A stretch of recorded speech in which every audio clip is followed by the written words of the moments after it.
Mari kita belajar bersama-sama. Hari ini saya ingin menyampaikan sesuatu yang namanya mercy of God, atau namanya belas. Di terjemahan dalam bahasa Indonesianya terlalu sulit.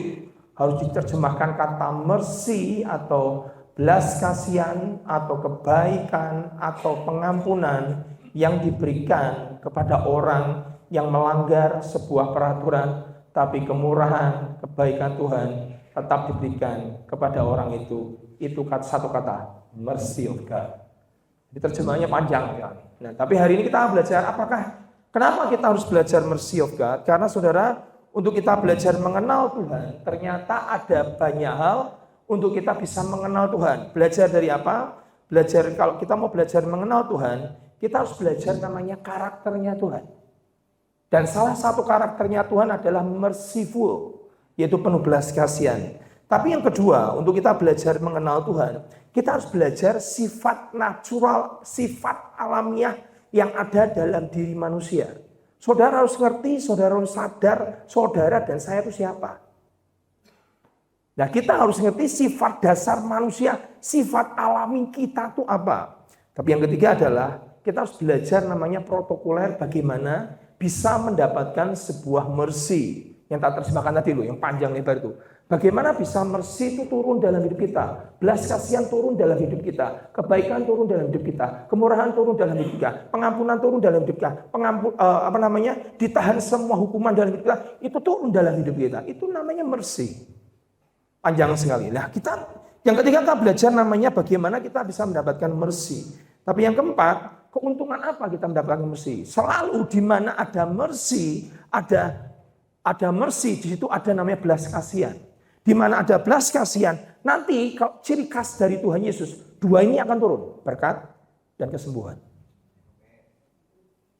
Itu di mana ada belas kasihan, di mana ada mercy Tuhan, berkat, provision, penyediaan Tuhan turun. Yang kedua adalah blessing and healing, kesembuhan. Nah, sekarang kita belajar, saudara. Kita belajar karakter Tuhan. Di kitab Ulangan pasal yang keempat, ayat yang ke-31. Saya tolong dibantu dulu. Di Ulangan pasal 4, ayat 31. Tolong keluarkan. Mas Ari tolong dibantu saya. Ulangan 4 ayat 31. Bapak Ibu lihat di HP atau lihat di buku atau ada di Alkitab 4:31. Nah itu sudah lihat bersama-sama. Sebab Tuhan Allahmu adalah Allah penyayang. Bahasa Inggrisnya berkata merciful God. Tuhan yang penuh belas kasihan. Bahasa Indonesia tidak bisa mengungkap kata merciful. Hanya memakai kata penyayang. Sebab Tuhan Allahmu adalah Allah penyayang. Ia tidak akan meninggalkan atau memusnahkan engkau. Dan ia tidak akan melupakan perjanjiannya yang diikrarkannya dengan sumpah kepada nenek moyangmu. Ada satu sifat Tuhan yang hari ini diungkapkan dalam hidup kita. Dia adalah Tuhan merciful. Tuhan yang penuh kebaikan, penyayang, belas kasihan, dan penuh ampun. Itu Tuhan. Sifat karakternya Tuhan itu sifat yang seperti itu. Dan Tuhan ingin dalam hidup kita menjadi serupa dengan Kristus. Bagaimana cara ngerti Tuhan? Belajarlah dari pribadi manusia Tuhan Yesus. Tuhan Yesus adalah ekspresi dari sifat Tuhan. Wah, saya belajar menyanyi. Ini saya sambil khotbah, sambil belajar. Cara kita mengenal pribadi Tuhan, cara kita mengenal sifatnya Tuhan, belajarlah dari pribadi Tuhan Yesus yang jadi manusia. Kita akan kenal sifat Bapa itu seperti apa, akan kenal sifat Tuhan itu seperti apa. Dari siapa? Dari Tuhan Yesus. Dan salah satu Tuhan, kalau saudara baca di Alkitab, dan Tuhan Yesus tergerak oleh belas kasihan. Dan Tuhan Yesus tergeraklah oleh belas kasihan. Dan Tuhan Yesus tergerak oleh belas kasihan. Karena mereka makan sepanjang hari mereka tidak makan. Maka dia bertanya, adakah makanan di sini? Engkau yang harus memberikan mereka makan. Lahirlah 5 roti dan 2 ikan. Memberi makan berapa? 5.000 orang dan sisa berapa? 12 bakul. Di mana ada belas kasihan, di mana ada merciful Tuhan, ada provision, ada penyediaan Tuhan. Nah, salah satu sifat Tuhan adalah merciful. Dia Tuhan yang penuh dengan belas kasihan. Kita mengenal Tuhan dari mana? Dari firman. Makanya seorang hamba Tuhan, engkau harus belajar firman. Bukan belajar LGBT. ChatGPT. Bukan LGBT. Saya kemarin diceritain saudara, ada anak-anak tuh, ada anak-anak generasi Z yang mereka sebut namanya Jaksel. Jakarta Selatan. Anak-anak Jakarta Selatan. Jaksel. Anak Jaksel itu adalah anak-anak kalau dengar khotbah, dia buka ChatGPT. Terus pendetanya khotbah apa? Diketik. Keluar. Langsung, loh khotbah pendetanya sama ChatGPT sama. Berarti pendetanya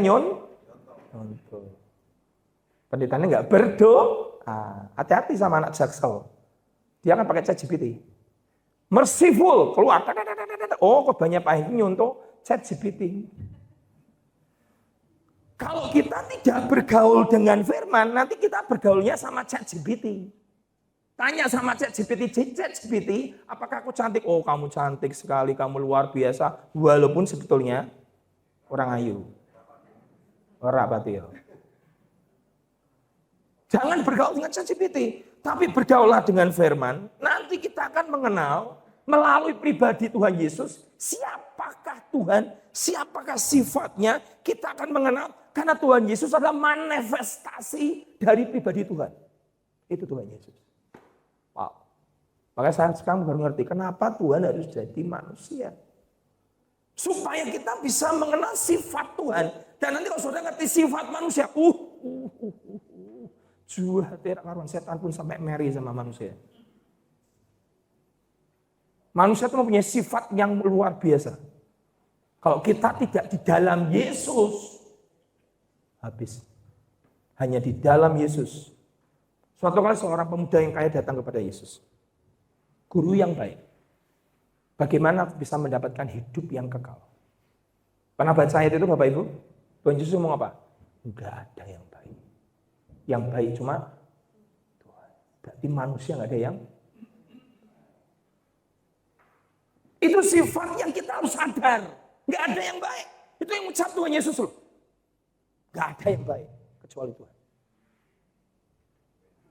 Bahkan kecenderungan hati kita pun, kecenderungan dosa kita pun nanti kita enggak tahu. Misalnya begitu, maaf, ini, aduh, tolong Pak Ari, batunya nanti meleseti. Nah, saudara lihat bersama di 1 Yohanes 4 ayat 8. Salah satu sifat Tuhan yang luar biasa ditemukan di 1 Yohanes 4 ayat yang ke-8. Apa kata Alkitab tentang sifat Tuhan? 1 Yohanes 4 ayat 8. Barang siapa tidak mengasihi, ia tidak mengenal. Barang siapa tidak mengasihi, ia tidak mengenal Allah. Betul ya? Sebab Allah adalah kasih. Itu sifat Tuhan. Itu pribadi Tuhan. God is love.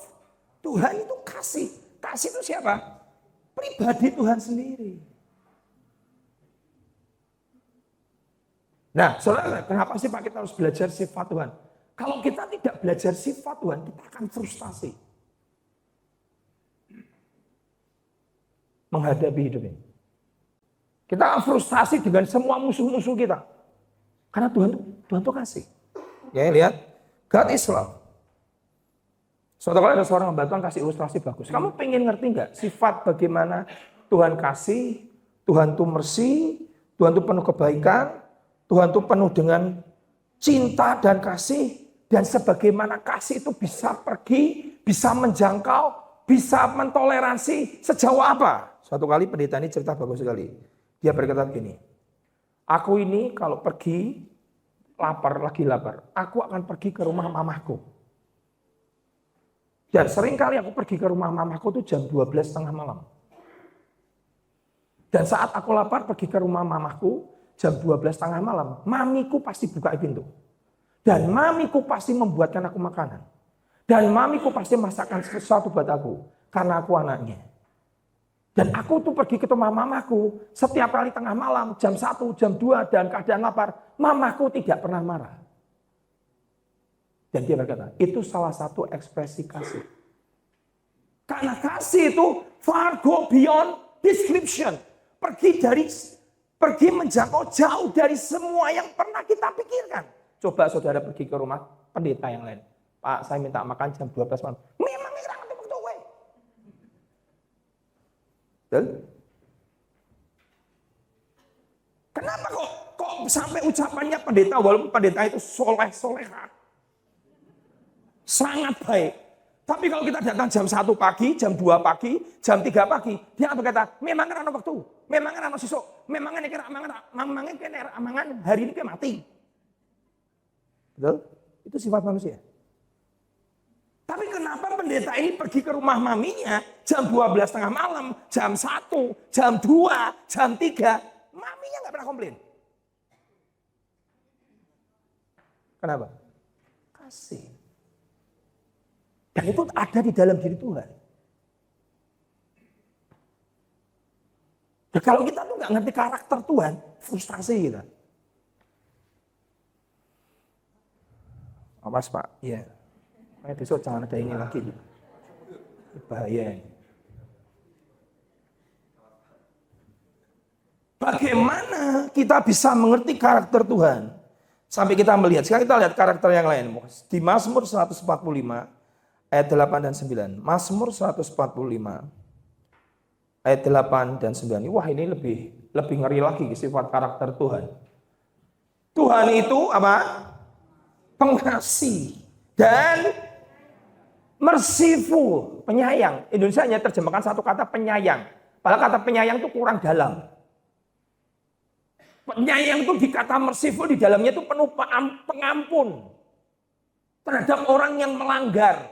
Siapa pelanggar dosa? Kita ini semua adalah para pelanggar dosa yang diampuni dosanya, betul nggak?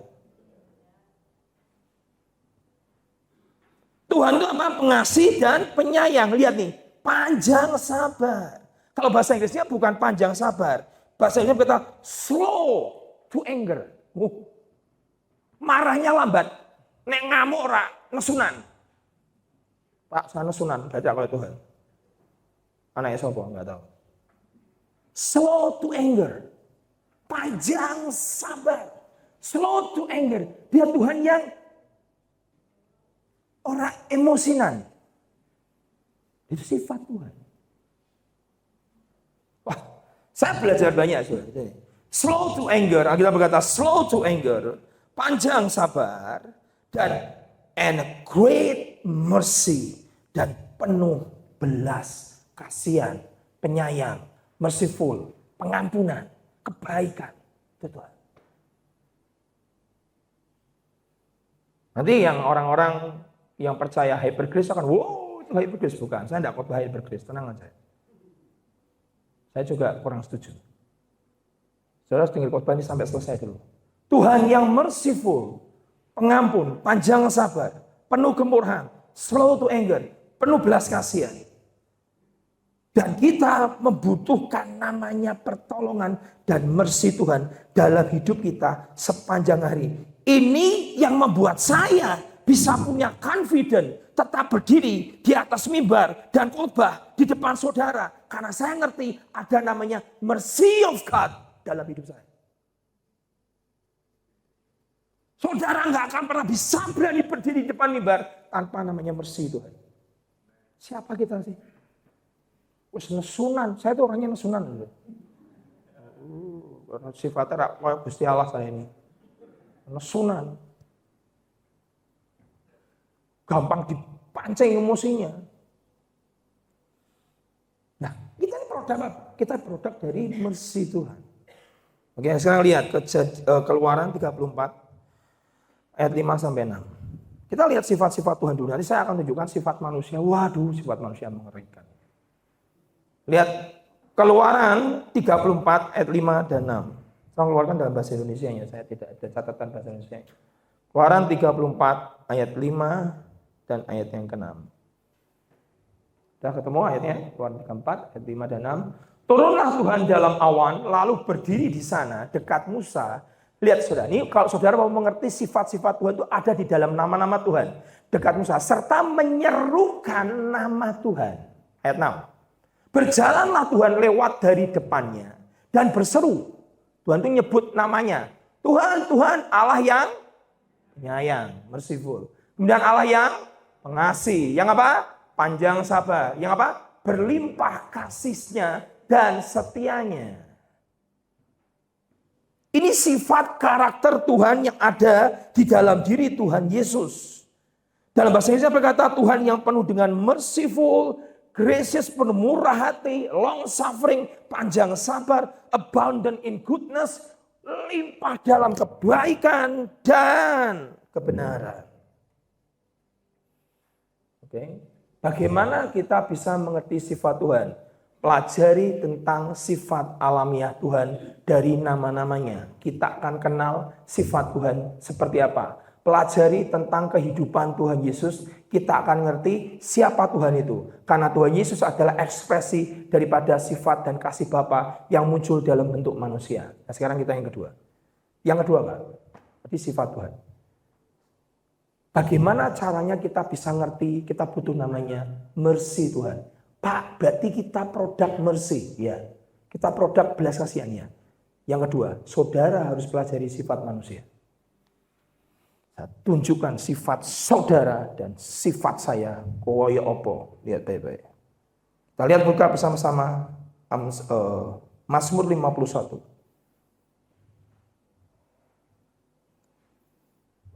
Mazmur 51. Ayat yang ke-7. Mazmur 51 ayat yang ke-7.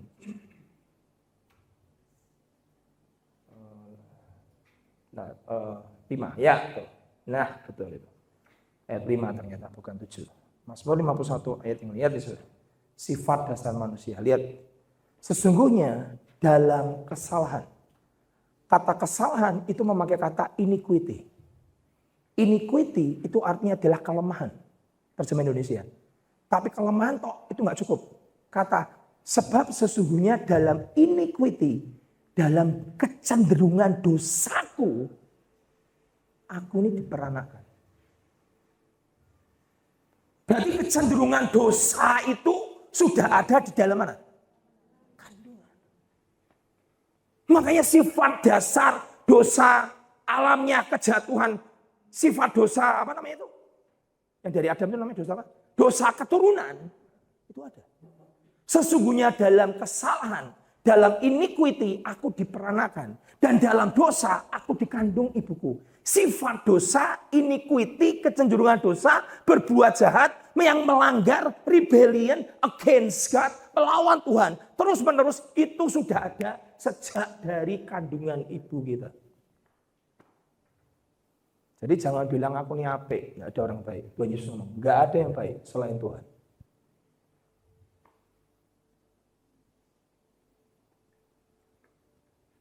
Dan Raja Daud ini keluar di Mazmur 51 adalah keluar dari pertobatannya setelah dia Mazmur 51 muncul karena setelah dia apa?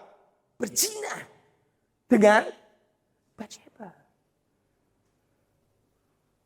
Pada saat dia jatuh berzina, dia keluarkan Mazmur 51. Dia ngomong, sejak dari kandungan, sejak dalam aku diperanakan, kesalahan dan dosa itu sudah ada. Dan aku bergumul dengan dosaku.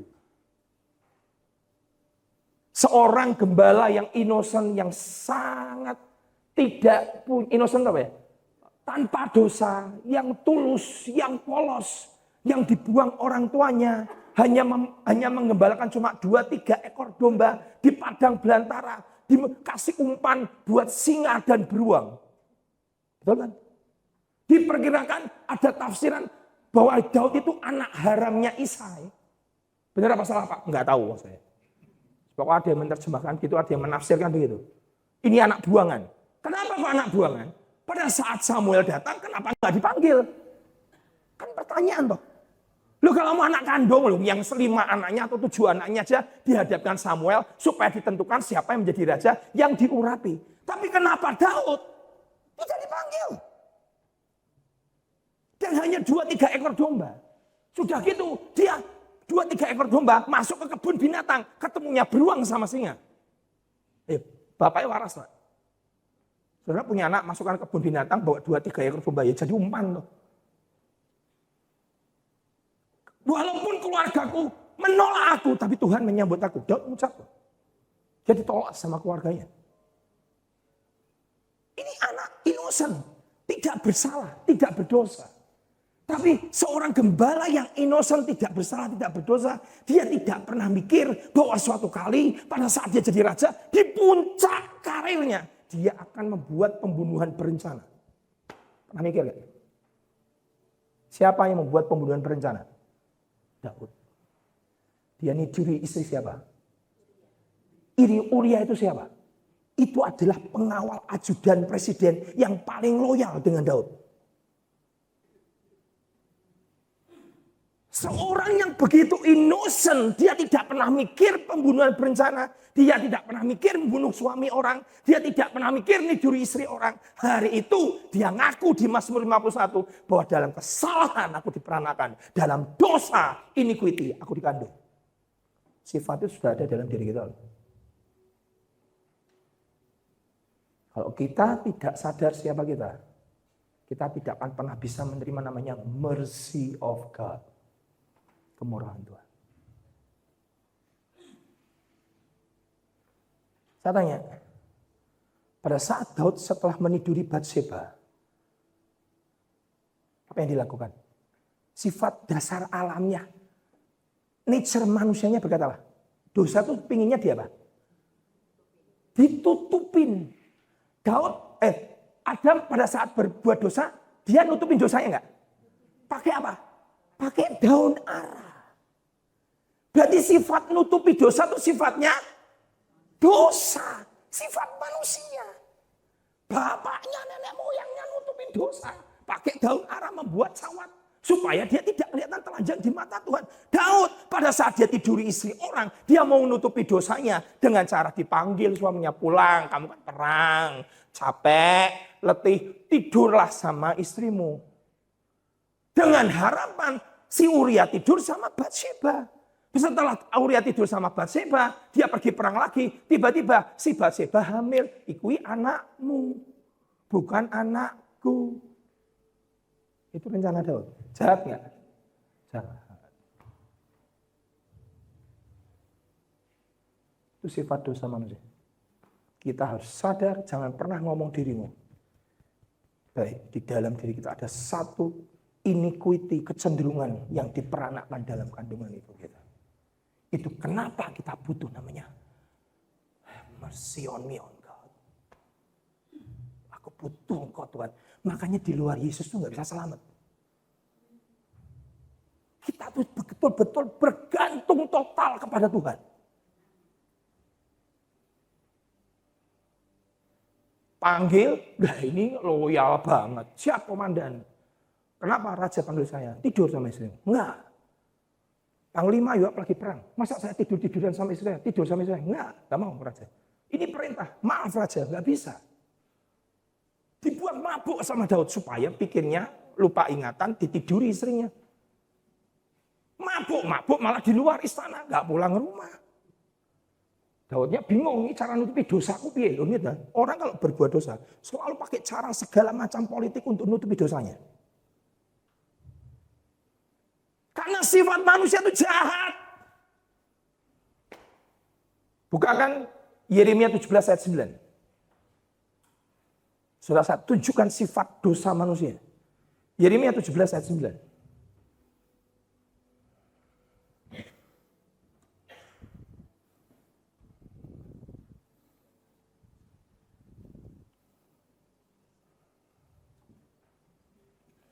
Baca sama-sama 3-4. Betapa liciknya Pak.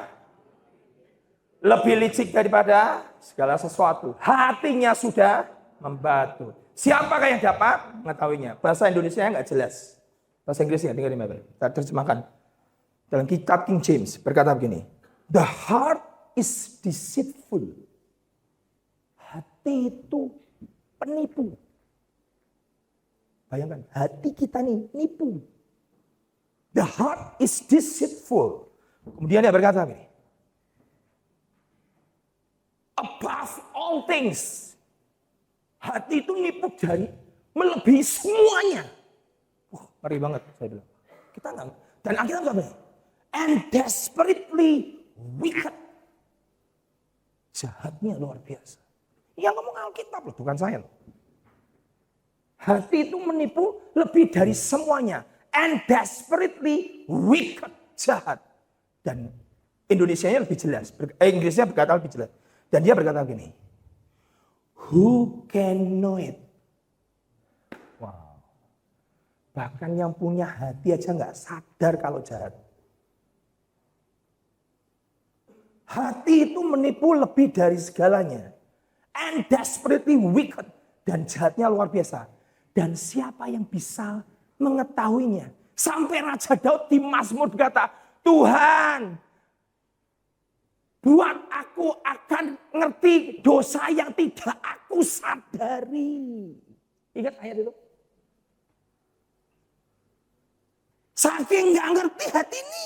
Daud tak pernah mikir pada saat jadi gembala umur 13 atau umur 17. Pada saat dia ngalahkan Goliat, dia tidak pernah mikir dia akan bunuh suami orang. Dia tidak akan pernah mikir bahwa akan dia tiduri istri orang. Padahal Daud disebut oleh Tuhan adalah the man after my own heart. Ini buah hati cintaku loh Daud ini. Nanti saudara akan lihat bagaimana orang yang begitu jahat. Tiba-tiba di firman berkata di Kisah Rasul. Ini a man after my own heart. Ini cintaku. Tuhan sampai ngomong. Ini adalah kekasihku. Ini yang orang yang paling aku sayangi. Bahkan Musa pun tidak disebut sebagai the man after my own heart. Padahal Musa adalah orang yang paling lembut hatinya di muka bumi. Kata kita Bilangan pasal 12 ayat 1. Betul? Tapi Musa tidak pernah dapat predikat dari Tuhan sebagai orang yang the man after my own heart. Dia disebut hanya orang yang bergaul karib dan melihat mukaku. Tapi Daud, dia kata, ini orang cintaku. Kenapa orang cinta? Dia membuat pembunuhan berencana. Apakah Tuhan setuju? Tuhan benci banget dengan perbuatan Daud. Nanti hukumannya akan Daud jalani seluruh keturunannya. Tuhan itu tidak menutup mata terhadap dosa. Ada konsekuensi yang Daud harus jalani. Dan hari itu dipanggil ajudannya. Uria pulang. Tidur. Enggak, Tuhan. Panglima lagi perang. Aku enggak bisa bersenang-senang di rumah. Oke, pulang ke rumah. Buat mabuk. Enggak mabuk di rumah, mabuk depan sana. Terus kemudian, oke, kamu mau balik perang. Oke. Ini yang jahat dari Daud. Dia ambil kertas. Dia ambil kertas, saudara. Ini yang jahat adalah. Dia buat satu meterai raja. Dia tulis kepada Panglima Yoab. Taruh Uria di barisan paling depan. Nanti kalau Amon menyerang, karena dia perwira, harusnya di belakang. Tapi karena dia adalah orang yang tidak mau nurut, dia berkata supaya dosanya Daud bisa ditutupi, taruh dia paling depan. Nanti begitu musuh menyerang, menyerbu Israel, tarik semua. Biarkan Uria di depan sendirian. Jahat nggak? Padahal orang loyal ini. Daud pernah mikir nggak sebelumnya? Nggak pernah. Makanya ngomong, licik hati itu. Menipu. Yang punya hati aja tidak menyadarinya. How desperately wicked. Kalau Indonesia membatu, salah. Betul-betul jahat, bukan membatu. Jahat. Kalau saudara ngerti sifat manusia, kau akan berkata pada Tuhan setiap hari, have mercy on me, oh God. Tuhan tolong aku. Beri belas kasihan. Tulis. Yang gila lagi ya. Saya sambil membayangkan ya. Uria kasih surat. Sekarang Uria bawa ini ke Yoab. Gila. Uria membawa surat kematiannya sendiri. Di tangannya. Dia serahkan kepada Yoab. Begitu Yoab baca. Kalau orang Semarang enak. Bian tenan gigi. Rojoku. Gara-gara pengen istrinya dibuat kayak begini ceritanya. Jangan dipikir Yoab bahagia loh lihat tulisan itu. Tapi ini perintah raja. Mati nggak akhirnya Uria? Dan kita nanti di kitab perjanjian baru ngomongnya gini. Salomo anak Daud dengan Batseba, tapi tambahnya ada istri Uria. Tuhan tidak mau ngaku istri Daud. Jengkel Tuhan, bencana kowe. Khusus Uria bencana kowe. Berkali-kali Daud dengan Batseba lahir Salomo, nanti Batseba dikasih kurung, istri Uria. Enggak ada istri Daud pun enggak ada. Tuhan mau kasih pesan terselubung berkata, ki bojone wong. Kamu yang Tuhan nanti cinta dari Daud adalah brokennya. Bertobatnya itu Tuhan suka banget yang sampai disebut sebagai buah hatinya Tuhan. Tapi malah masalah kasus dengan Uria, Tuhan tuh kayak gini tuh. Daud tuh orang yang luar biasa, mengasihi aku, cinta aku. Nanti aku akan bangun kembali tabernakel Daud yang roboh, kemah Daud yang roboh, aku akan bangun kembali di Kisah Rasul pasal 15. Aku akan yang runtuh akan aku bangun kembali. Tapi selalu ada kata-kata, Daud tuh baik luar biasa kecuali ada tambahan kecuali urusan Uria. Itu tuh bahasa jengkel nggak? Jengkel lah. Jangan dipikir Tuhan setuju dengan perbuatannya Daud. Jengkel lah. Dikirim sahabatnya bernama Nathan.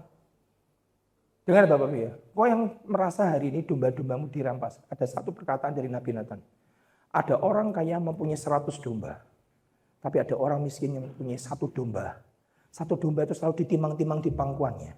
Disusoni, dikasih makan, dibesarkan, dicintai oleh si miskin. Suatu kali orang kaya yang punya 100 domba melihat ada tamu yang mau datang. Karena yang kaya merasa, aduh mani dombaku 100, dia barat ambil 1, aku ngambil dombanya yang miskin. Betul? Ceritanya itu kan?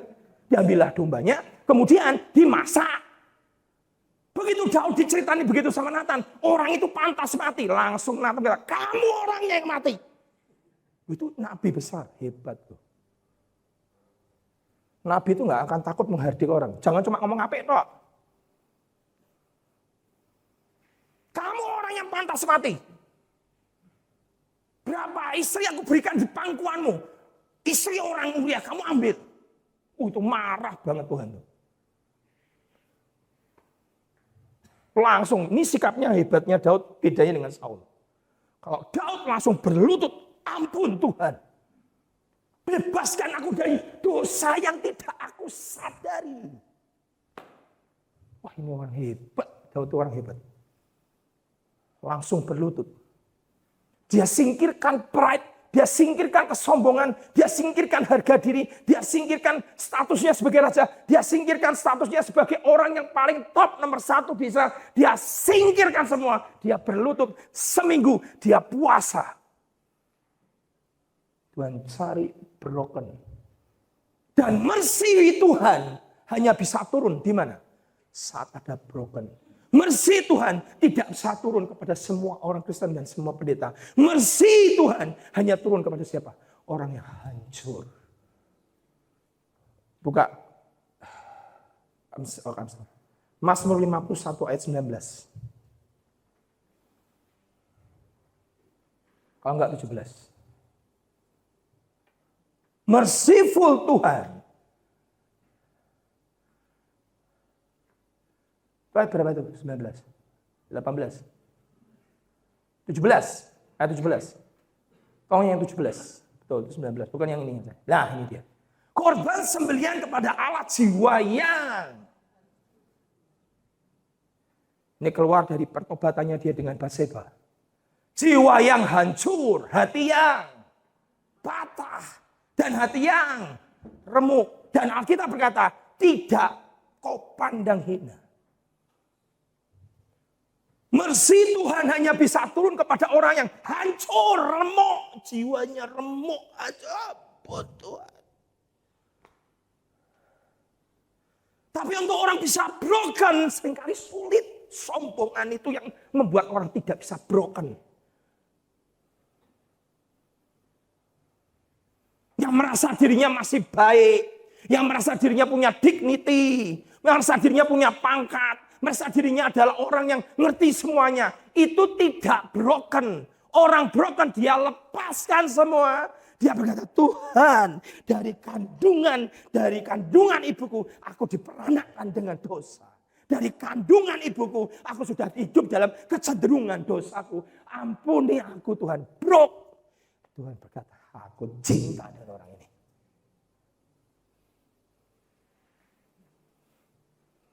Sulit. Banyak pendeta sulit masuk broken. Karena kenapa? Kok sulit Pak pendeta? Karena ngerti banyak. Kita ini pendeta, Bapak Ibu kan pendeta, saya juga pendeta loh. Kita ngerti banyak. Jadi untuk sampai kebroken, sampai hancur, patah remuk itu sulit. Padahal firman apa? Hati yang patah remuk itu Tuhan tidak memandang hina. Mazmur 34, tolong keluarkan ayatnya. Kepada orang yang broken, yang seperti patah remuk itu apa? Kata Alkitab ngomong apa?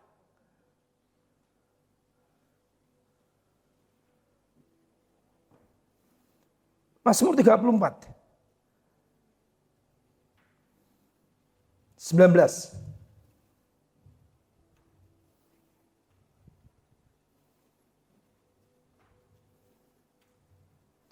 Tuhan itu dekat kepada orang-orang yang patah hati, bukan jatuh cinta terus patah hati. Tuhan itu dekat dengan orang yang patah hatinya.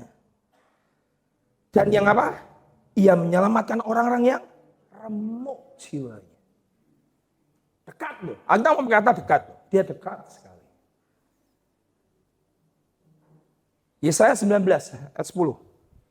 Yesaya 57, 15.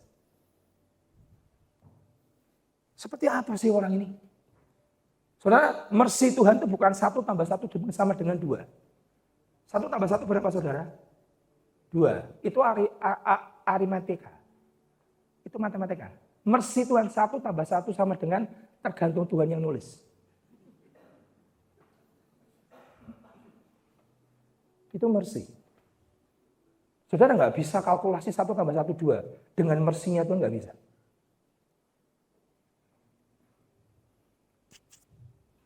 Tuhan itu dekat kepada orang-orang yang patah hati. Tadi Yesaya belum keluar. 51 ayat berapa tadi? Yesaya 57 ayat 15. Yesaya 57 ayat 15.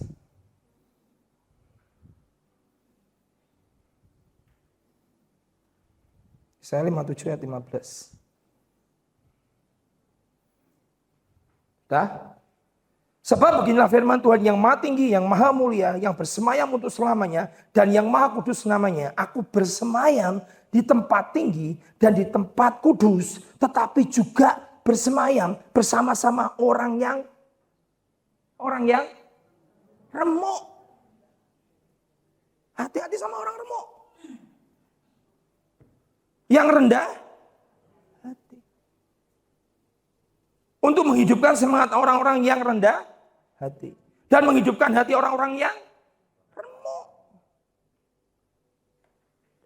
Mercy Tuhan itu hanya bisa turun kepada orang yang remuk, patah hati. Tidak pernah dipandang hina. Dan dia bersemayam untuk menghidupkan orang-orang yang remuk. Bersama-sama orang yang remuk, orang yang rendah hati. Untuk menghidupkan semangat orang-orang yang rendah hati dan menghidupkan hati orang-orang yang remuk. Dia bersemayam di tempat yang kudus, tapi dia juga bersemayam di tempat hati orang-orang yang patah dan remuk. Itu namanya mercy Tuhan. Kita kasih cinta. Contoh sifat manusia. Gak usah buka ayatnya, percaya sama saya nggak bohongi saudara Bapak Ibu, kan pendeta semua. Saya tanya dulu, tadi kemarin saya tanya di Banjarnegara nggak ada yang tahu. Siapa di sini tahu nama Ben Hadad? Nggak ada yang tahu. Nggak pernah baca Alkitab Bapak Ibu. Ben Hadad, Raja Aram. Nggak tahu Bapak Ibu, nanti buka di Alkitab, oke? Saya tanya yang kedua, siapa yang tahu nama Hazael? Itu dodolan pitik Pak, bukan dodolan pitik saudara. Dodolan sate Pak, bukan. Hazael itu ajudannya Raja Ben Hadad. Tak cerita nih, seperti guru sekolah minggu ya Bapak Ibu ya, nanti baca di rumah. Saya percaya Bapak Ibu mau baca Alkitab dengan luar biasa. Saya hanya menggoda. Raja Ben-Hadad sakit. Pada saat ini yang waktu saya ngerti kebenaran tentang Raja Ben-Hadad dan Hazael itu membuat saya berkata, Tuhan ngeri ya, ngeri. Manusia itu ngeri banget. Lihat nih. Raja Ben-Hadad, Raja Aram itu sakit. Terus ngomong sama ajudannya, Hazael, kamu pergi ke tempatnya Elisa, Nabi. Tanyakan kepada dia, aku ini akan hidup atau aku akan mati. Siap Raja, Hazael datang. Nabi, Rajaku tanya, dia nanti penyakitnya itu membawa mati atau hidup. Oh ngomong sama itu Ben-Hadad. Dia akan sembuh tapi nanti mati. Karena matinya bukan sakit, matinya nanti dibunuh. Dia sembuh tapi mati. Oke siap. Nabi Elisa, karena Nabi Elisa waktu itu ditakuti. Gara-gara peristiwa Naaman. Panglima raja yang kusta kemudian sembuh. Makanya Aram tuh ngerti banget siapa Elisa. Oke, tak sampaikan ya Nabi. Bahwa nanti Raja Ben-Hadad sembuh tapi mati, dibunuh orang. Ya. Begitu Hazael, ajudan raja keluar dari rumah Elisa. Elisa nangis. Nangis. Dia nangis. Sambil kesakitan. Lah si Hazael bingung loh. Nabi kok nangis kenapa? Ini yang gila buat saya. Dia berkata ini, aku melihat Israel dibakar. Aku melihat Israel yang laki ditebas lehernya. Aku melihat Israel pemuda-pemuda yang dibakar dan ditebas lehernya. Bahkan aku melihat Israel ibu-ibu yang mengandung dibelah perutnya. Bayinya dikeluarkan dan ditebas bayinya. Si Hazael tanya, hebat banget. Dan dia nangis. Nabi Elisa nangis. Loh, Nabi yang melakukan itu siapa? Nabinya ngomong gini, kamu. Loh, Hazael aja mikir pun tidak, saudara. Banget. Loh, dia mikir ke sana, ngomongnya gini, bahasa bukan nanti Alkitab. Anjingkah aku? Sehingga aku mempunyai kuasa seperti itu, Nabi. Dan Nabi berkata, Tuhan sudah memperlihatkan kepadaku bahwa kamu akan lakukan itu kepada orang Israel. Hazael pulang, ngomong ke rajanya, Ben-Hadad, Nabi bilang kamu sembuh. Amin. Sembuh saudara. Malamnya Hazael ngambil selimut, dikerukuk, dan rajanya mati. Hazael jadi raja. Dan nubuatan Nabi Elisa tentang Hazael digenapi. Dia membunuh, dia nebas, perempuan dibelah perutnya, bayi dikeluarkan, ditebas. Hazael lakukan. Bahkan dia tidak tahu dia akan berbuat jahat. Itu sudah ada dalam sejak kandungan ibunya. Betapa licik hati manusia. Desperately wicked. Betapa licik hati manusia. Hati itu menipu. Above all things. Yeremia 17 ayat 9 tadi katakan apa? Dia menipu lebih dari segalanya. Siapa yang bisa mengetahuinya? Hazael aja nggak tahu. Nanti ujungnya Hazael akan dibunuh. Saya mau tanya, ada orang baik di sini? Tuhan Yesus ngomong apa? Gak ada yang baik, Tuhan tok. Itu betul banget Tuhan Yesus. Gak ada. Betapa kita membutuhkan namanya mercy of God. Kita butuh namanya anugerah, kemurahan, kebaikan, pengampunan Tuhan dalam hidup kita. Tapi mercy gak bisa turun kalau tidak turun dalam orang yang broken. Hati yang patah dan remuk. Tuhan bersemayam di tempat yang maha tinggi. Dia bersemayam di gunung-gunung yang kudus. Tapi dia juga bersemayam di hati orang yang remuk, yang patah. Yang sampai Raja Daud berkata, korban sembelihan kepada Allah adalah hati yang patah dan remuk. Tidak pernah kau pandang indah. Sampai orang kepada titik patah dan remuk itu orang yang rendah hati. Betul-betul ngomong. Yohanes 15 ayat 1. Di luar engkau, aku tidak dapat berbuat apa-apa. Pak Peter sudah 2 tahun. Saya tanya, kenapa Yusuf dibuat 2 tahun menunggu?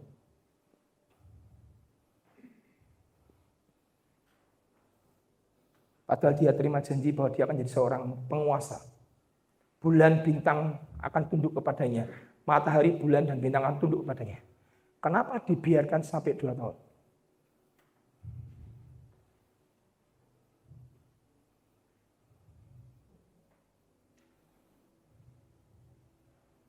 Saudara sedang nunggu janji Tuhan. Tuhan akan tunggu sampai kekuatanmu habis. Tuhan akan tunggu saudara sampai engkau tidak ada lagi jalan keluar. Tuhan akan tunggu saudara sampai saudara berkata, Tuhan, gak bisa.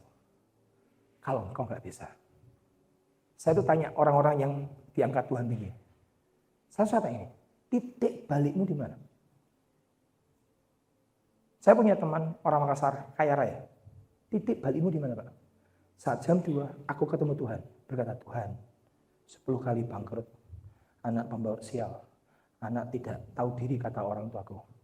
Jualan apapun gagal. Gak ada yang berhasil. Aku tidak punya naluri bisnis, kata papiku. Anak goblok, lulusan SMA gak sampai lulus. Tapi hari ini, dagang 10 kali bangkrut terus. Terus ngomong sama Tuhan. Tuhan, di antara semua teman anak Ayub, aku yang paling mencintai Engkau. Aku datang lebih awal, gerejanya kalau dulu pakai kayu tak bersihin, mimbarnya tak bersihin, aku yang paling awal. Di antara semua temanku, dari semua saudaraku, aku mengasihi Tuhan. Kenapa Engkau izin aku bangkrut? Jualan babi bangkrut, jualan ayam bangkrut, jualan ikan bangkrut, jualan sepatu bangkrut. Nah, bangkrut kok terusan? Memangnya aku modal bangkrut? Sampai titik berkata, aku gak bisa loh Tuhan. Aku sudah berusaha berjuang dengan semua kemampuan dan kesanggupan. Tidak bisa Tuhan. Dan saat itu Tuhan datang. Bapak tahu, Tuhan datang. Aku sengaja sampai kekuatanmu habis. Dan hari ini aku mau berkati kamu. Sangat kaya. Urus hamba-hambamu. Siap Tuhan. Begitu dia bangun, ditemui Tuhan. Hari ini tanya teman-teman. Semua pendeta setiap bulan dikirimi duit 750 pendeta tiap bulan. Kirimi duit sama dia. Produk dari apa? Broken. Hati yang patah dan remuk. Nggak bisa. Bahasa Inggrisnya shatter. Artinya shatter apa? Berkeping-keping habis. Tuhan tuh tunggu sampai, oke nunggu nih juru minum ya. Ucop. Kamu mau minta tolong sama juru minum suruh ngomong sama Firaun. Entenono. Bukan ngomong gitu. Entenono. Rak bakal kilingan. Loh orang kok lupa kok 2 tahun.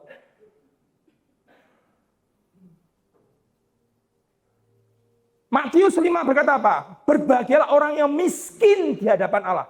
Karena dia akan apa? Tolong bukakan ayatnya. Berbahagialah orang yang miskin di hadapan Allah. Matius 5. Karena dia akan memiliki bumi atau apa itu? Betul ya? Memiliki bumi Bapak Ibu.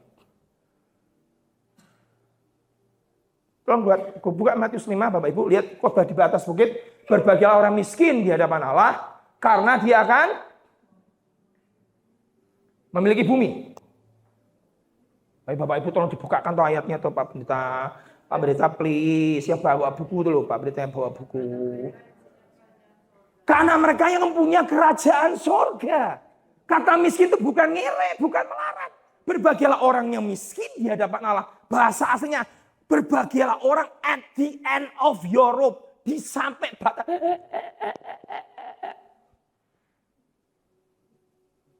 Di ujung utas tali terakhir, berbahagialah miskin di hadapan Allah. Mereka punya kerajaan surga. Kalau engkau miskin di hadapan Allah, Tuhan raiso, ora gak bisa Tuhan. Habis kekuatanku. Tuhan kata, bagus, aku akan turun. Di saat kau lemah, kuasamu nyata. Tapi orang tuh sampai miskin di hadapan Allah, sulit. At the end of your rope, di ujung tali terakhir, gandum mati aku, lepas Tuhan, ini lepas jurang loh Tuhan. Ben. Kalau saudara belum sampai di ujung utas tali terakhir sampai pertolongan nggak akan turun. Itu Yusuf 2 tahun. Terus tanya ambek juru minum, Ben. Dia nunggu sebulan, ora diiling-iling. 2 bulan, ora kelingan. 3 bulan, ora iling. 4 bulan, juru minum banget tenan ya, munggah jadi juru minumnya raja lupa sama aku. Setelah setahun Yusuf mengenai, buah karpe ya. Ditunggu berapa? 2 tahun. Karena Tuhan tidak mau kita berharap ke manusia. Dengar Bapak Ibu, Tuhan tidak mau kita berharap ke manusia. Tuhan. Mau kita bergantung total ke Tuhan. Ini yang terakhir, ini yang bagus. Buka Lukas 15. Terakhir. Saya sudah kemeringat nih. Panasnya luar biasa. Matius 15. Lukas 15. Saudara pengen ngerti mercy Tuhan itu kayak apa? Lihatlah Lukas 15.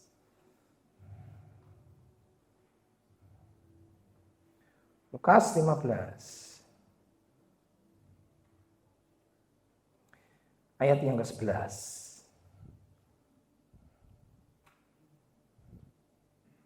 Saya nggak usah baca, terlalu panjang. Saya tak cerita seperti guru sekolah minggu. Tidak ada kebenaran yang dahsyat di sini. Lukas 15 itu adalah ekspresi bagaimana besarnya cintanya Bapa surga, mersinya Tuhan, bagaimana Tuhan mengampuni tentang orang yang rebellion, orang pemberontak. Ini cerita tentang siapa? Anak sulung dan anak yang bungsu. Saya tanya, ini luar biasa. Sampai wow, Tuhan itu merciful ya. Teruskan ayat berikutnya. 12 ayat terus. 12. Minta harta kan. Nah, sudah sampai sini dulu. Ini kan anak bungsu datang ke papanya. Pak, ngomong gini. Aku hari ini tidak mau di bawah pengaruhmu. Betul kan? Warisan. Aku dewasa. Aku pinter, aku hebat, aku bisa tanpa papa. Dengar saudara, ini kebenaran, ini kebenaran dahsyat. Dia berkata ini, aku tidak butuh papa. Aku tidak mau hidup dalam bayang-bayang papa. Aku mau mandiri. Betul kan? Dia ambil, minta harta yang menjadi haknya. Bapaknya ngomong, bahasa Jawa ini, yakin nang? Gue yakin. Tanpa hidup. Saya tanya, cerita ini cerita tentang Bapak di surga itu. Betul kan? Ini kan cerita tentang Bapak di surga kan? Pak, aku enggak butuh kamu. Aku iso, aku pinter, aku jago khotbahku apik, aku diurapi, nah aku pengusaha, aku pinter, instingku hebat, aku bisa berbuat. Pokoknya lebih dari papa enggak usah ikut-ikutan. Kasih hartaku. Dengar. Selama anak itu di bawah bapaknya. Anak itu punya namanya royal. Royal itu apa? Bangsawan. Dia punya semua akses. Selama di bawah bapaknya. Karena ini anak bapak. Anak saya kalau mau pinjam pakai mobil saya, Pak Hengki, masa anak saya, Pak Hengki, tolong pinjami saya mobilnya. Enggak ada. Anak sopo nang. Betul kan? Juga ambil kunci, jebret langsung masuk. Itu di bawah otoritas orang tuanya. Anak ini ngomong, aku pinter, aku hebat, aku jago, aku bisa berbuat semuanya, kasih bagianku, dan aku mau berbuat sesukaku. Aku tidak mau dependent on you. Aku tidak mau tergantung dengan engkau. Aku mau independent. Bebas. Dengar saudara. Ya, ini perkataan zaman luar biasa. Perkataan ini. How mature you are. Semakin dewasa engkau di hadapan Tuhan, semakin kau bergantungnya total. Aulang. Wah, ini perkataan kayak mampleng saya. Semakin dewasa engkau secara spiritual, secara rohani di hadapan Allah, semakin hidupmu itu bergantungnya total. Sampai ngomong Tuhan Yesus, di luar engkau nggak bisa loh Bapak, di luar engkau aku tidak dapat berbuat apa-apa. Itu perkataan Tuhan Yesus itu betul banget, nggak bisa. Aku hanya bisa melakukan apa yang Bapakku lakukan. Kalau Bapak nggak lakukan, aku nggak bisa. Semakin kau dewasa di hadapan Tuhan, semakin gantungnya ke Tuhan itu luar biasa. Tuhan jangan lepas mati aku. Itu semakin kau dewasa di hadapan Allah. Tapi lihat, berbalik dengan dunia.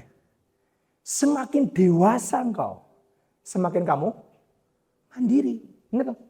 Nang, soal negeri kono mandiri kok. Ora ambon-ambon terus ngono. Betul? Betul enggak? Ayo jujur. Berbalik gitu. Dunia fisik dengan dunia roh berbeda. Dunia fisik berkata, anakku nih terus dalam keteknya papa mamahnya. Ya kamu jadi bambung tenang. Betul? Pergi sana. Keluar dari Kebumen. Ke kota Semarang. Mandiri sana. Berdikari sana. Cari kerja sendiri sana. Belajarlah sendiri sana. Sim pinter sendiri sana. Survive sendiri sana. Itu dunia sekuler. Semakin kau mandiri, semakin kau dewasa. Tapi di dalam Tuhan, tidak. Semakin kau berkata, Tuhan tidak bisa. Tidak bisa. Mati aku. Mati. Aku sudah di ujung utas tali terakhir. Berbagilah orang yang miskin di hadapan Allah. Miskin Tuhan, miskin. Kata miskin itu adalah butuh pertolongan. Kata miskin itu artinya butuh pertolongan. Tolong.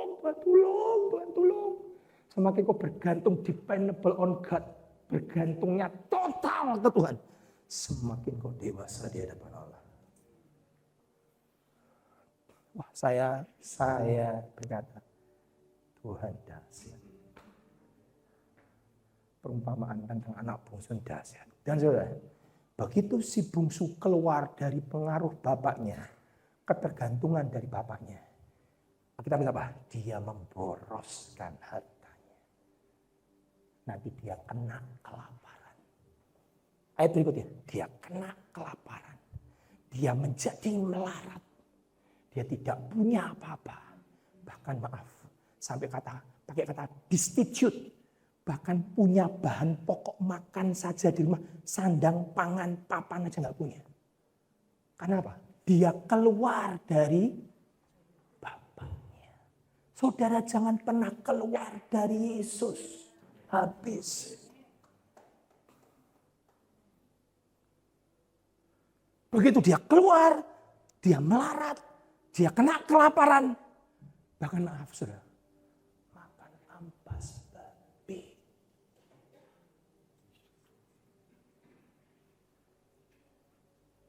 Saudara mau makan ampas babi?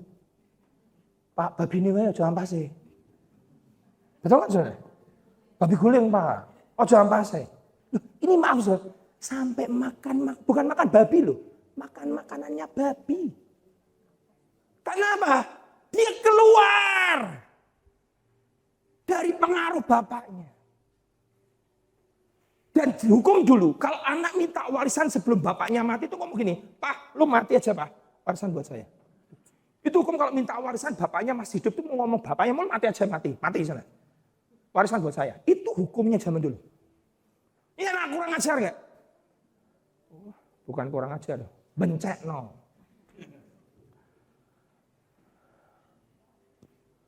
Kebenaran ini saya kata Tuhan. Terus saya lihat, nah saya lihat. Oh, ini sekarang ayat yang ke-17. Kalau bahasa Indonesia bilang, lalu ia menyadari keadaannya. Enggak tepat tuh ini. 17 berkata begini. Saudara masih punya waktu? Amin. Tutup. Jangan, saya juga summon saudara, tenang. Bentar, saya cari itu ayat 17. Ayat 17 mana? Nah ini dia. Dan pada saat dia menyadari keadaannya, kalau bahasanya, but when he come to himself. Saudara dengar ya? Tuhan itu punya namanya free will. Dan begitu he come to himself, begitu dia ngerti akan dirinya, malah goblok ya. Terus apakah dia tetap diam di rumah babi itu? Alkitab berapa? Katanya betapa banyak orang bapakku berlimpah-limpah makanan tetapi aku di sini mati kelaparan. Orang di luar Tuhan kelaparan. Orang di luar Tuhan akan jadi melarat. Orang di luar Tuhan akan tidak dapat makan. Orang di luar Tuhan kamu akan makan ampas babi. Orang di luar Tuhan kamu tidak punya security. Orang di luar Tuhan kamu tidak akan merasa aman. Ayat 18. Lihat. Begitu when come into himself. Harus ada satu kata. Dia bangkit. Dan katanya. Bapaknya cari atau dia bangkit dan pergi. Tuhan itu mau saudara milih dia. Dia bangkit dan pergi ketemu bapaknya. Terus ngomong, lah perkataan ini, perkataan orang broken. Berkata, Bapa, aku telah berdosa terhadap sorga dan terhadap Bapa. 19. Aku tidak layak. Mercy hanya turun kepada orang yang berkata, tidak pantas Tuhan. Upahan aja lah, gak usah anak. Hukum matilah Tuhan. Memang gak pantas. Ini orang gak pantas Tuhan. Mercy turun kepada orang yang merasa dirinya tidak pantas. Kurang, tidak mampu di luar Tuhan. Gak bisa Tuhan. Dia menyebut tidak layak disebut anak Bapa. Jadikan aku sebagai upahan. Next, 20. Maka bangkitlah ia. Dan yang pergi siapa? Dan Roh Kudus memberitahu anak itu menemui bapaknya. Ya, dia pergi dan menemui bapaknya. Tuhan mercy hanya turun kepada orang yang broken. Sadar, tahu diri, siapa dirinya. Di luar Tuhan, aku gak bisa. Anugerah Tuhan, kemurahan turun, kebaikan turun, belas kasihan turun. Pengampunan turun. Dan kemudian lihat, begitu dia masih jauh, ayahnya melihat. Lalu apa? Mercy selalu gandengannya ada kata-kata ini. Tergeraklah oleh belas kasihan. Di mana ada belas kasihan, selalu ada provision. Penyediaan Tuhan. Langsung dia berkata, ayahnya itu berlari mendapatkannya, lalu merangkul, ayat 21, dan mencium dia. Terus, 21. Langsung bapaknya begini, dasar lu anak goblok. Gitu. Ayat saudara Alkitabnya mau goblok lu anak, gitu. Saya ingin mangan babi itu kayak syukur. Itu manusia. Itu manusia. Bapak nggak ngurus, Bapak tidak ngurus dosanya. Bapak tidak ngurus kesalahannya. Bapak langsung berkata, aku telah berusaha, anak berkata apa? Aku telah berusaha di surga dan Bapak, dan aku tidak layak disebut sebagai anak Bapak. Dua-dua. Tetapi ayah berkata kepada Bapak, langsung ayo pesta dengan jubah terbaik, pakailah kepadanya, kenakan cincin jarinya dan sepatu. Ayo kita pesta, kita pesta. Bapak tidak pernah ngungkit masa lalunya. Amin. Sejauh timur dan barat aku buang dosamu. Timur dan barat ada ujungnya? Tidak ada. Yang ada ujungnya lah utara dan selatan. Kutub utara dan kutub selatan itu ada ujungnya. Tapi kalau timur dan barat tidak ada ujungnya. Sejauh timur dan barat aku buang dosamu. Begitu kau datang kepada Tuhan dengan brokenness, dengan hati hancur, patah remuk, Tuhan berkata sejauh timur dan barat aku buang. Kamu adalah ciptaan baru, nak. Siapa yang percaya katakan amin. Itu Bapak. Tapi dengar baik-baik, Bapak Ibu. Tuhan pengampun, manusia tidak. Rahab itu nenek moyangnya Tuhan Yesus. Yang diingat Rahab tentang apanya? Apa? Rahab. Pelacur, perempuan sundal. Loh kok yang dilingin itu nenek moyangnya Tuhan Yesus loh. Enggak, kok yang enggak diinget-inget tuh enggak itunya. Yang diling apa? Pelacur. Simpson yang diinget-inget siapa? Delila. Loh kok enggak diinget-inget pada saat dia mengalahkan Filistin? Sama, manusia itu begitu. Semua perbuatan yang baik yang besar kau lakukan di hadapan Tuhan dan manusia. Seringkali manusia tidak ingat. Hanya satu kesalahan yang dia buat. Itu akan diingat selalu. Itu menungso. Tapi begitu Bapak lihat anaknya langsung. Ambilkan dia jubah yang terbaik. Pakaikanlah itu. Kenakanlah cincin jarinya, sepatu pada kakinya. Terus 23. Ambillah anak lembu yang gendut, yang tambun, sembelih, dan marilah kita makan dan bersuka cita. Mari bangkit berdiri sama-sama.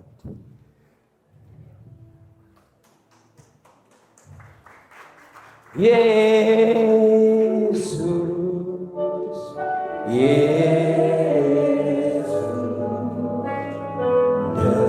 dengar doaku, janganlah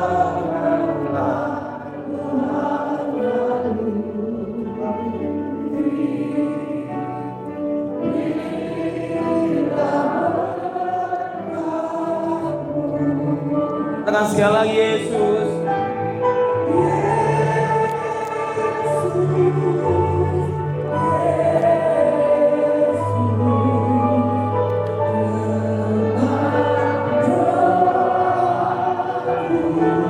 Janganlah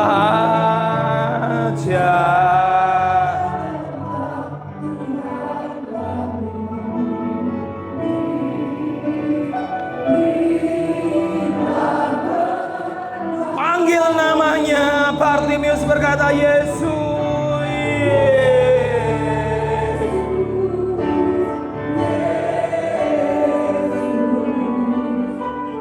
Dengar doaku, janganlah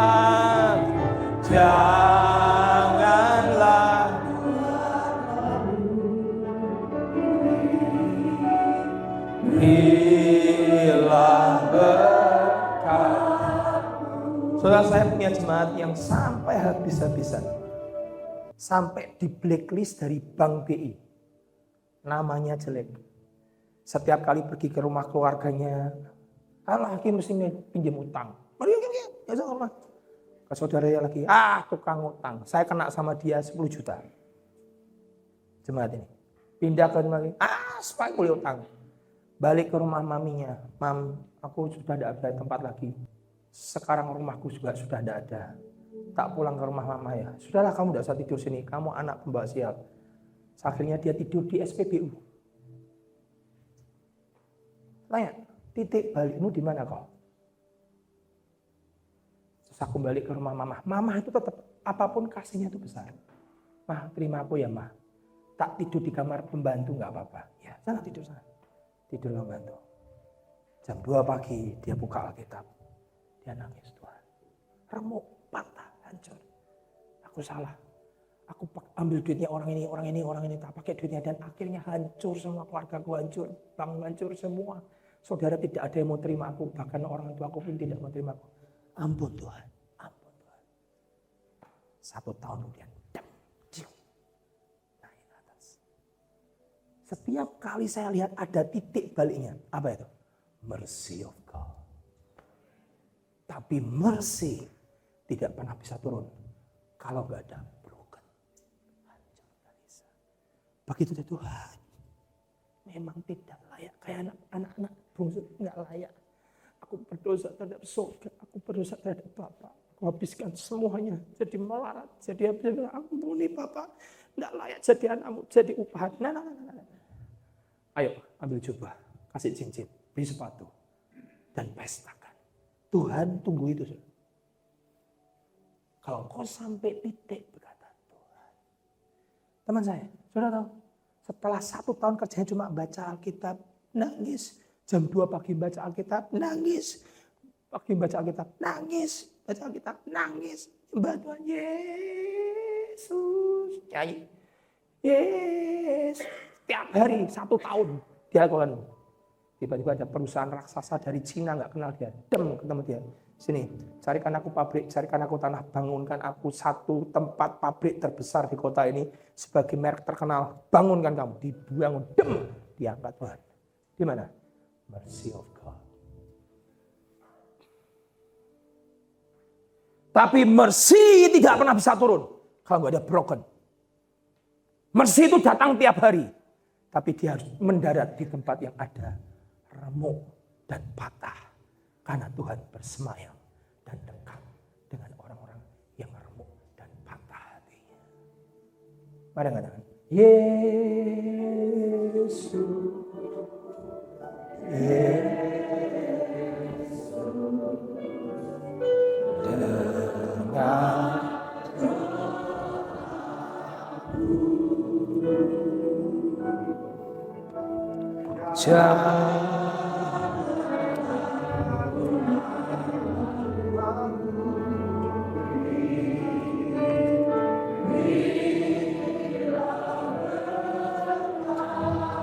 panggil namanya Yesus, Yesus.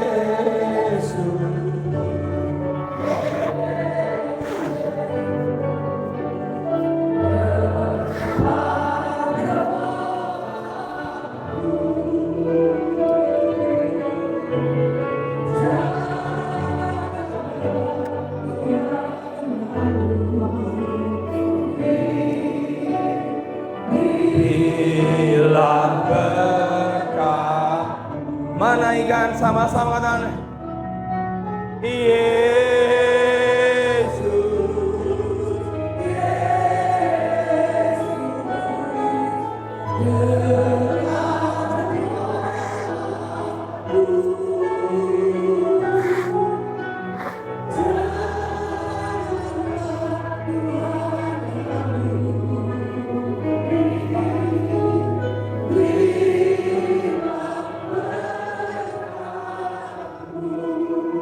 Tuhan, jangan pernah Kau lalui dalam hidup kami, karena kami tidak bisa hidup di luar Kau.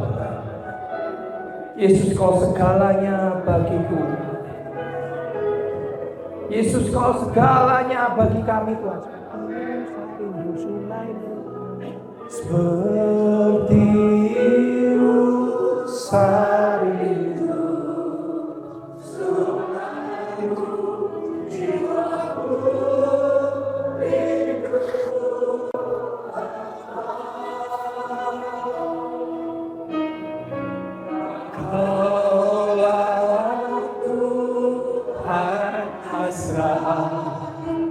hatiku rindu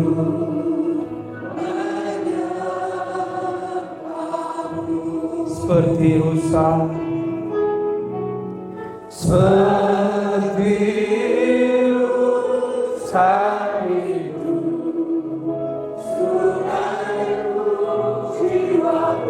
oh, Yesus.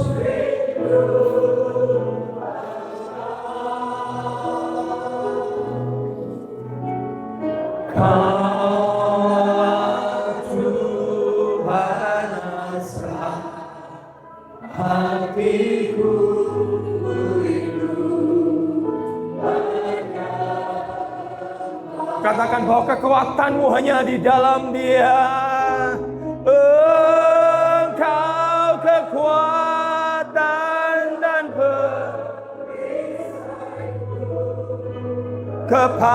kepadamu rohku berserah. Engkau kekuatan, engkau kekuatan dan perisaiku. Kepadamu rohku berserah. Engkaulah Tuhan, Kaulah Yesus. Di luar Engkau kami tidak bisa, Tuhan. Panggil namanya, panggil Yesus, Yesus.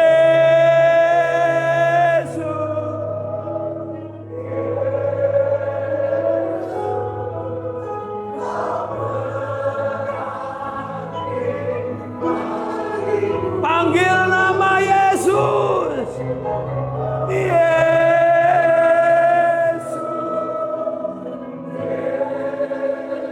Kau segalanya. Panggil Dia, panggil, oh Yesus.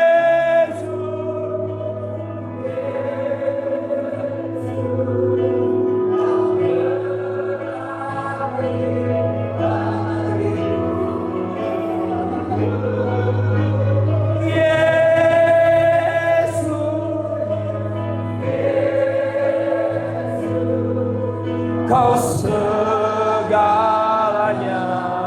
Sekali lagi panggil suara saudara saja. Yesus.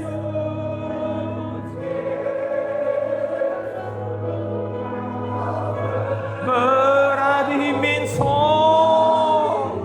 You means everything to me.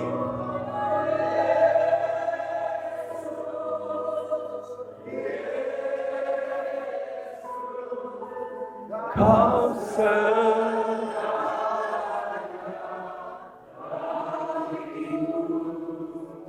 suara saudara saya katakan Yesus.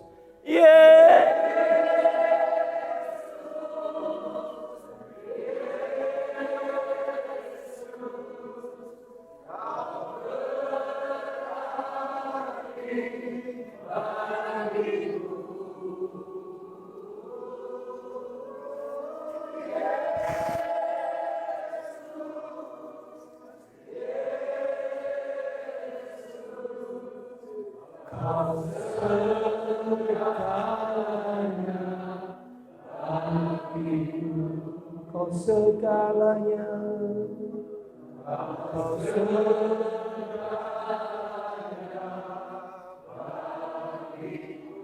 Engkau segalanya.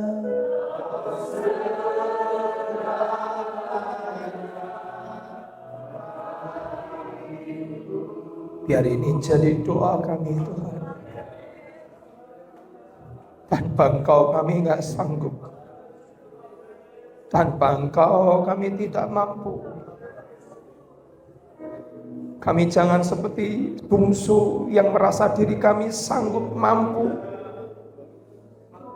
Tapi kami sadar bahwa hati manusia itu jahat. Kami butuh Engkau Tuhan. Kami perlu Engkau Tuhan. Seperti Daud berkata, sejak dari dalam kandungan ibuku, aku diperanakan dalam dosa dan kesalahanku. Daud sadar dan tahu diri di depan Kau Tuhan. Dan selalu datang di kaki-Mu berkata, di luar Engkau Tuhan Yesus kami tidak mampu. Kami tidak dapat berbuat apa-apa. Berdoa baru selesai bicara Tuhan. Tapi Roh-Mu terus bicara kepada hamba-Mu yang mencintai. Bawa kami sampai kepada broken, sampai hancur, patah dan remuk. Karena Kau dekat dengan orang yang patah dan remuk. Tidak pernah Kau pandang hina orang-orang yang remuk hatinya. Orang-orang yang hancur hatinya. Orang yang patah hatinya, Kau tidak pernah memandang hina. Tapi orang itu akan berkata, Yesus, Yesus,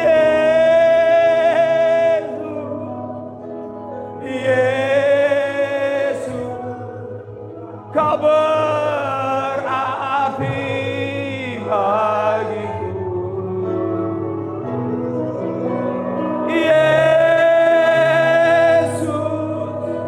Tuhan Yesus,